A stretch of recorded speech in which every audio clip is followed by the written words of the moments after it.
محترم احبہ، جب حضرت موسیٰ علیہ السلام اللہ جل وعلا کی بارگاہ میں کلام کرنے کے لیے جا رہے تھے تو راستے میں ایک انتہائی مالدار شخص سے ملاقات ہوئی۔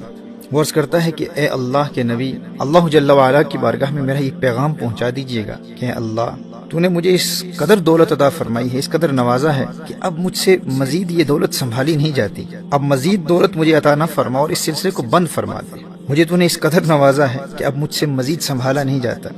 اسی دوران ایک انتہائی غریب شخص بھی حضرت موسیٰ علیہ السلام سے ملا، جو زمین پر بیٹھا ہوا تھا اور مفلسی اور غربت کا عالم یہ تھا کہ سطر ڈھانپنے کے لیے بھی اس کے پاس کپڑے نہیں تھے، یہاں تک کہ زمین پر بیٹھے ہوئے ریت سے اس نے سطر ڈھانپا ہوا تھا۔ وہ بھی موسیٰ علیہ السلام سے عرض کرتا ہے کہ میرا پیغام بھی اللہ جل وعلا کی بارگاہ میں پہنچا دیجیے گا کہ مولا میری حالت بھی دیکھ، تو سب کو نوازتا ہے، مجھے کب عطا فرمائے گا، مجھے کب نوازے گا، میرے پاس تو سطر ڈھانپنے کے لیے بھی کپڑے نہیں ہیں۔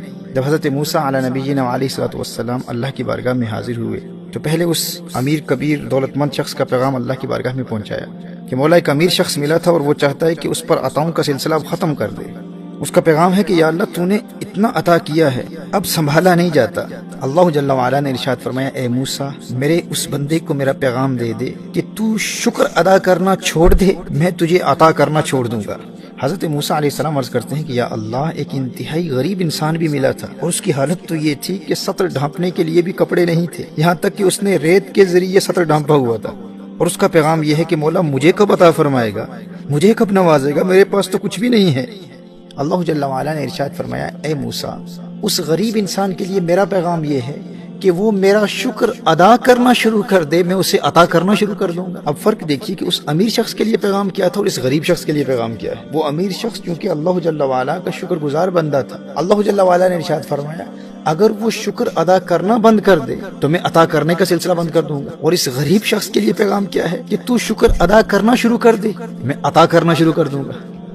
اب سیدنا موسیٰ علیہ السلام جب واپس آئے تو اس امیر شخص نے پوچھا کہ اے اللہ کے نبی، کیا میرا پیغام اللہ جل وعلا کی بارگاہ میں پہنچایا تھا؟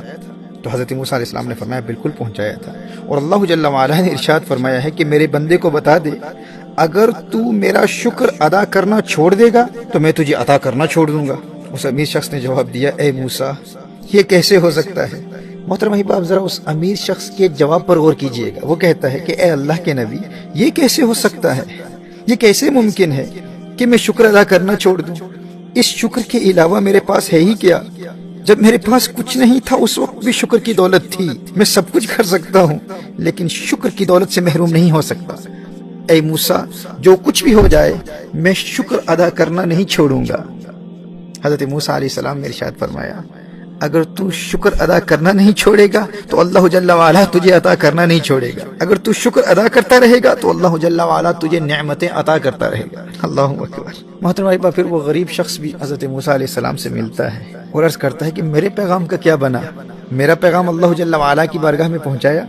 سیدنا موسیٰ علیہ نبینا علیہ الصلوۃ والسلام نے ارشاد فرمایا کہ اللہ جل وعلا کا پیغام تیرے لیے یہ ہے کہ تو میرا شکر ادا کرنا شروع کر دے، میں تجھے عطا کرنا شروع کر دوں گا۔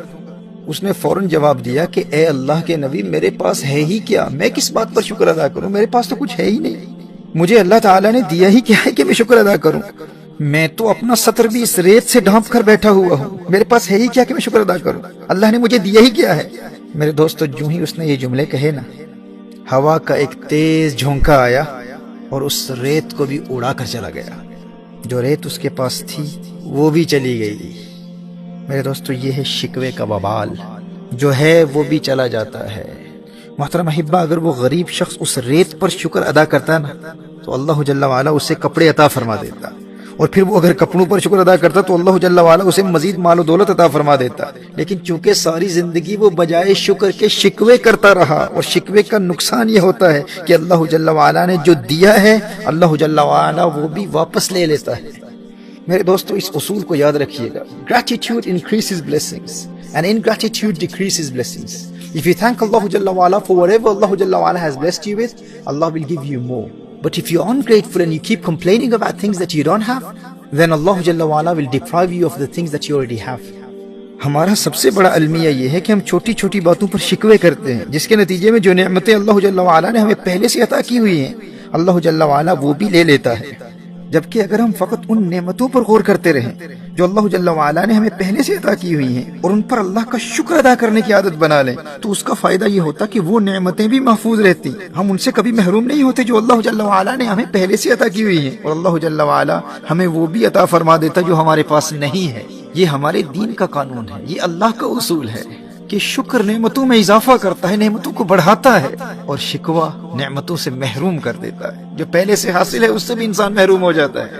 اللہ جل وعلا نے قرآن کریم میں ارشاد فرمایا لَئِن شَكَرْتُمْ لَأَزِيدَنَّكُمْ وَلَئِن كَفَرْتُمْ إِنَّ عَذَابِي لَشَدِيدٌ۔ اگر تم اللہ جل وعلا کا شکر ادا کرو گے تو اللہ جل وعلا مزید عطاؤں کی برسات کرے گا، اللہ جل وعلا مزید نعمتوں سے نوازے گا، اور اگر ناشکری کی تو اللہ جل وعلا کا عذاب شدید ہے۔ محترم ہے، اس شدید عذاب کی ایک دنیاوی صورت یہ ہے کہ جو تم حاصل کرنا چاہتے ہو اللہ جل وعلا وہ کبھی عطا نہیں فرمائے گا، اس سے محروم ہو جاؤ گے، اور جو پہلے سے حاصل ہے اول تو تم اس سے کبھی لطف اندوز ہی نہیں ہو سکو گے، اور بالآخر اس سے بھی محروم ہو جاؤ گے۔ لہٰذا جو کچھ اللہ جل وعلا نے پہلے سے عطا کر رکھا ہے اس پر غور کرو، اس سے لطف اٹھاتے رہو اور شکر بھی ادا کرتے رہو۔ میرے دوستو، اس کا فائدہ یہ ہوگا کہ اس نعمت سے تم لطف بھی اٹھاتے رہو گے، لطف اندوز بھی ہوتے رہو گے، اور پھر شکر کی برکت سے دنیا کی کوئی طاقت اس نعمت سے تمہیں محروم نہیں کر سکے گی، اور پھر دل میں جن چیزوں کی تمنا ہے جو حاصل نہیں ہے، شکر کی برکت سے اللہ جل وعلا تمہیں وہ بھی عطا کر دے گا۔ یہ اللہ کا اصول ہے، یہ اللہ کا قانون ہے۔ دیکھیے، آپ کے پاس ایک گھر ہے اور آپ چاہتے ہیں کہ آپ 10 مکانوں کے مالک بن جائیں۔ اب یہاں دو صورتیں ہیں، ایک یہ ہے کہ آپ اس ایک سے لطف اندوز بھی ہوتے رہیں اور اس پر اللہ جل وعلا کا شکر بھی ادا کرتے رہیں، اور دوسرا یہ ہے کہ جو 9 گھر، جو 9 ہاؤسز آپ کے پاس نہیں ہیں، آپ انہی کے حوالے سے فکر مند ہوتے رہیں اور گلے اور شکوے کرتے رہیں کہ بھئی فلاں کے پاس 10 گھر ہیں، میرے پاس ایک کیوں ہے؟ میرے دل میں بھی یہ خواہش ہے کہ میں بھی 10 گھروں کا مالک ہوں، وہ 9 گھر میری ملکیت میں کب آئیں گے، کب میں 10 گھروں کا مالک بنوں گا۔ جب آپ کا رویہ یہ ہوگا تو محترم احبہ، اس رویے کے 3 نقصانات ہیں۔ اس کفران نعمت اور ناشکری کے رویے کا پہلا نقصان یہ ہے کہ جن 9 گھروں کی خواہش آپ کے دل میں ہے، اس ناشکری کی وجہ سے اللہ جل وعلا وہ 9 گھر آپ کو کبھی عطا نہیں فرمائے گا، آپ ان سے ہمیشہ ہمیشہ کے لیے محروم رہیں گے۔ اور دوسرا نقصان اس کفران نعمت اور ناشکری کے رویے کا یہ ہے کہ یہ جو ایک گھر آپ کی ملکیت میں پہلے سے ہے، اس سے بھی آپ کبھی لطف اندوز نہیں ہو پائیں گے، آپ اپنی فیملی کے ساتھ سکون سے ایک چائے کا پیالہ بھی نہیں پی پائیں گے، آپ کو وقت ہی نہیں ملے گا، آپ کو موقع ہی نہیں ملے گا۔ آپ کے ننھے بچے آپ کے ارد گرد کھیل رہے ہوں گے اور آپ کو ان کی ننھی مسکراہٹوں اور محبتوں سے کبھی لطف اندوز ہونے کا موقع ہی نہیں ملے گا، آپ کے پاس وقت ہی نہیں ہوگا، کیونکہ آپ کا دل اس ایک گھر جو آپ کی ملکیت میں پہلے سے ہے اس کی طرف راغب ہی نہیں ہوگا، اس کی طرف توجہ ہی نہیں ہوگی۔ آپ کے دل میں فقط یہی خواہش ہوگی کہ کب میں 10 گھروں کا مالک بنوں گا، کب وہ مزید 9 گھر میری ملکیت میں آئیں گے۔ آپ ان مزید 9 گھروں کے حصول کے لیے اندر ہی اندر کھوٹتے رہیں گے، پریشان ہوتے رہیں گے، اور جو ایک ہے اس سے کبھی لطف اندوز نہیں ہو پائیں گے۔ ناشکری کی وجہ سے اللہ جل وعلا کا یہ دوسرا عذاب ہے، اور یہاں میں ابھی آخرت کے عذاب کی بات نہیں کر رہا، یہ تو فقط دنیاوی عذاب ہے کہ دنیا میں انسان کس قدر پریشانی کی زندگی گزارتا ہے۔ اس منفی رویے کا تیسرا نقصان یہ ہے کہ وہ ایک مکان جو آپ کی ملکیت میں پہلے سے ہے، اللہ جل وعلا بالآخر اس سے بھی آپ کو محروم کر دے گا۔ اللہ اکبر! یہ تو ایک صورت ہے، اور دوسری آپشن کیا ہے؟ یعنی ناشکری کریں گے تو یہ 3 نقصانات ہیں، یعنی جو اللہ جل وعلا نے آپ کو پہلے سے دیا ہوا ہے اگر آپ اس پر فوکس نہیں کرتے اور جو آپ کے پاس نہیں ہے اس پر فوکس کرتے رہیں گے تو اس کے یہ 3 نقصانات ہیں۔ لیکن دوسری صورت بھی ہے، وہ یہ ہے کہ جو اللہ جل وعلا نے آپ کو پہلے سے دیا ہوا ہے آپ اس پر فوکس کریں، آپ اس پر غور کریں اور اللہ جل وعلا کا شکر ادا کرتے رہیں۔ جو آپ کو پہلے سے حاصل ہے اس پر اللہ جل وعلا کا مسلسل شکر ادا کرتے رہیں۔ تو اس کے پھر 3 فوائد ہیں۔ ناشکری کے 3 نقصانات دنیاوی اعتبار سے بیان کیے، اب شکر گزاری کے 3 فوائد کیا ہیں وہ بھی سماعت فرما لیں۔ پہلا فائدہ یہ ہے کہ شکر کی برکت سے دنیا کی کوئی طاقت آپ کو اللہ جل وعلا کی اس نعمت جو اللہ جل وعلا نے آپ کو پہلے سے عطا کی ہوئی ہے اس سے محروم نہیں کر سکے گی۔ آپ کا وہ پہلا گھر جو آپ کے پاس پہلے سے موجود ہے، اس شکر کی برکت سے دنیا کی کوئی طاقت وہ گھر آپ سے نہیں چھین سکے۔ شکر کی برکت سے اللہ جل وعلا کی جانب سے آپ کو ایک خاص پروٹیکشن ملے گی، آپ کا گھر محفوظ رہے گا۔ جو نعمتیں پہلے سے اللہ جل وعلا نے عطا کی ہوئی ہیں اگر آپ ان پر فوکس کرتے رہیں، ان پر غور کرتے رہیں تو اللہ جل وعلا ان کو محفوظ رکھے گا، کوئی آپ سے وہ نعمت چھین نہیں سکتا۔ اور اس شکر کا دوسرا فائدہ کیا ہے؟ دوسرا فائدہ یہ ہے کہ جو نعمت اللہ جل وعلا نے آپ کو پہلے سے عطا کی ہوئی ہے آپ اس پر فوکس کر رہے ہیں۔ جو گھر آپ کی ملکیت میں پہلے سے ہے آپ اس پر فوکس کر رہے ہیں، آپ اس پر غور کر رہے ہیں تو آپ اس گھر سے بھرپور لطف اندوز ہوں گے، اپنے بچوں اور فیملی کی محبتوں سے لطف اٹھائیں گے، آپ زندگی کے یہ خوشگوار لمحات کبھی نہیں بھولیں گے۔ آپ کی زندگی اس قدر پر لطف ہو جائے گی، اس قدر خوبصورت ہو جائے گی کہ زندگی کے یہ خوشگوار لمحات آپ کبھی نہیں بھول پائیں گے۔ آپ کو ان شکر گزاری والے دنوں پر زندگی میں کبھی افسوس نہیں ہوگا، کیونکہ وہ زندگی کے حسین ترین لمحات ہوں گے۔ آپ کے پاس مال کم ہے، دولت کم ہے، مکان فقط ایک ہے، لیکن زندگی بڑی خوبصورت ہوگی، کیونکہ آپ شکر کی برکت سے اس ایک مکان جو آپ کو پہلے سے حاصل ہے، آپ اس کو وقت دے رہے ہیں، آپ اس پر فوکس کر رہے ہیں، اپنی فیملی کو ٹائم دے رہے ہیں، اور ان چھوٹی چھوٹی خوشیوں کے ساتھ آپ اپنی تمام زندگی کو خوشگوار بنا رہے ہیں۔ اور یہ ایسی حسین یادیں ہوتی ہیں محترم حبیبہ کہ بڑھاپے میں بھی انسان کو جب یہ وقت یاد آتا ہے تو انسان کو کبھی افسوس نہیں ہوتا کہ یار میں تو ساری زندگی مزید حاصل کرنے کی خواہش میں جو تھا اس سے بھی لطف اندوز نہیں ہو پایا، میرے چھوٹے چھوٹے بچے میرے سامنے جوان ہو گئے لیکن میں ان کے بچپنے میں ان کو وقت ہی نہیں دے پایا۔ آپ کو کبھی اس بات کا افسوس نہیں ہوگا، آپ زندگی سے بھرپور لطف اٹھائیں گے۔ یہ شکر کا دوسرا فائدہ ہے۔ اور کفران نعمت اور ناشکری سے بچتے ہوئے جو ہے اس پر فوکس کرنے اور شکر گزار بندہ بننے کا تیسرا فائدہ کیا ہے؟ تیسرا فائدہ یہ ہے کہ جو اللہ جل وعلا نے عطا کیا ہے آپ اس پر راضی رہیں، شاکر رہیں، شاکر بن کر رہیں گے۔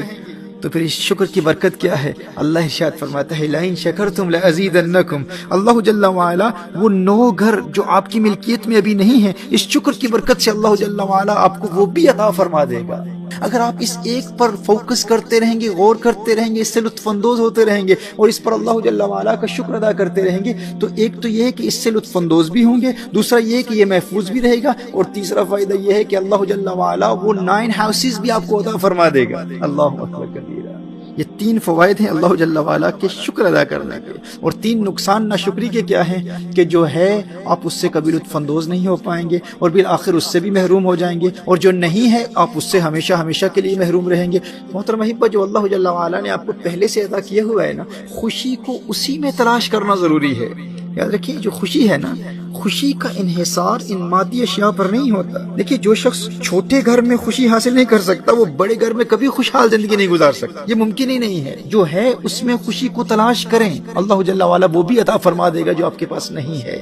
جو شخص سستی اور پرانی گاڑی میں خوشی حاصل نہیں کر سکتا وہ نئی اور مہنگی گاڑی حاصل بھی کر لے، اسے خوشی حاصل نہیں ہوگی۔ ایک مکان کا مالک اگر اس ایک مکان میں خوشی حاصل نہیں کر سکتا تو 10 مکانوں کا مالک بننے کے بعد بھی وہ کبھی خوشحال زندگی نہیں گزار سکتا۔ ہزاروں خواہشیں ایسی کہ ہر خواہش پہ دم نکلے، بہت نکلے میرے ارمان لیکن پھر بھی کم نکلے۔ یہ ارمانوں اور خواہشات کا سلسلہ کبھی ختم نہیں ہوتا۔ جو ہے اس پر کثرت سے شکر ادا کرتے رہیں، ہر رات سونے سے قبل اس پر فوکس کریں، اس پر غور کریں اور اس پر اللہ جل وعلا کا شکر ادا کرتے رہیں اور اس میں خوشی تلاش کرتے رہیں۔ دیکھیے پھر اس شکر کی برکت سے اللہ جل وعلا آپ کو وہ بھی عطا فرما دے گا جس کی آپ کے دل میں خواہشات ہیں۔ اور محترم احبہ، یہ زندگی آسان بنانے اور خوشحال زندگی گزارنے کا ایک ایسا آسان طریقہ ہے جس سے انسان ہر قسم کی ٹینشن سے فری ہو جاتا ہے، ہر قسم کے ذہنی دباؤ سے فری ہو جاتا ہے۔ یہ 1 کو 10 بنانے کا آسان طریقہ ہے، ایک گھر کے مالک کو 10 گھروں کا مالک بنانے کا آسان طریقہ ہے، کہ بجائے اس کے کہ وہ 9 گھروں پر غور کرے، فوکس کرے اور گلے شکوے کرتا رہے، اس کا نقصان کیا ہوگا؟ جو ایک ہے اس سے بھی محروم ہو جائے گا، اس سے لطف بھی نہیں اٹھا پائے گا، اور وہ 9 گھر جو اس کی ملکیت میں نہیں ہیں وہ بھی کبھی نہیں ملیں گے۔ لیکن اگر یہ اس ایک پر غور کرتا رہے، اسی پر فوکس کرتا رہے، اسی پر شکر ادا کرتا رہے تو اس سے لطف بھی اٹھائے گا، یہ گھر محفوظ بھی رہے گا، اور اللہ جل وعلا اس شکر کی برکت سے بالآخر اسے 10 گھروں کا مالک بھی بنا دے گا۔ دیکھیے اسی طرح اگر آپ کے پاس 1 لاکھ پاؤنڈ ہے، 1 لاکھ ڈالرز ہیں یا 1 لاکھ روپیہ ہے اور آپ چاہتے ہیں کہ آپ 1 کروڑ روپے کے مالک بن جائیں تو 99,100,000 اس 99 لاکھ کے نہ ہونے پر گلے شکوے نہ کریں، بس اس 1 لاکھ پر شکر ادا کرتے رہیں۔ آپ اس 1 لاکھ سے لطف اندوز بھی ہوں گے، وہ ضائع بھی نہیں ہوگا، اور اس 1 لاکھ پر کثرت سے اللہ تعالیٰ کا شکر ادا کرتے رہیں گے تو پھر دیکھیں شکر کی برکت سے اللہ جل وعلا اس 1 لاکھ کو 1 کروڑ میں کیسے بدل دیتا ہے۔ آپ حیران ہو جائیں گے یہ کیسا آسان طریقہ ہے زندگی گزارنے کا، ٹینشن فری زندگی۔ آپ کیوں پریشان ہوتے ہیں؟ ٹینشن فری زندگی گزاریں، ریلیکس، انجوائے یور لائف۔